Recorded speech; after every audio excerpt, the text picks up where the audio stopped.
Like if you want to be with a guy who's got an 8-pack, be prepared to be with a guy who's like on a pretty strict diet and goes to the gym a lot. Like that's how it works. So if you want to be with a guy who's like super lax about what he eats and doesn't spend a lot of time in the gym, be prepared for a guy who's got a little bit of a belly. That's how that's going to work. Like, but if you want to be with a guy who's rich, be prepared to be with a guy who's busy, because that's how that works. If you're like, oh, I want him to be rich, but I also want him to have lots of free time. Well, you're then probably, because unless he's got inherited wealth, that's not likely to happen. So home math, it's math. It's hard to argue with math. And I don't think, I mean, listen, you don't have to like what he has to say, but in that video, where's he wrong? Like point out where he's wrong, present the counter argument. I haven't heard one.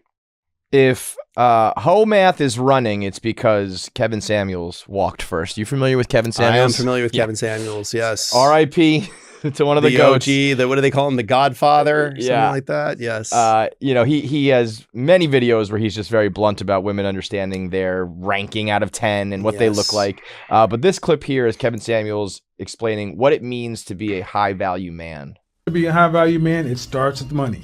Again, like it or not, I didn't put the 6-figure thing out there. It's been with us since the mid 80s, and like it or not, that's where this whole thing starts. You can't be high value and homeless, so you have to make a certain amount of money, and the line is roughly at $10,000 a month adjusted for Atlanta dollars. And high value does two things for a man. It gives you more options, and it gives you an opportunity to get more favorable outcomes. If you want more options or more favorable outcomes, you need to increase your overall value. I mean, what is Kevin Samuels saying there? But what I have said many times, which is you will lose a lot more money chasing women than you will lose women chasing money.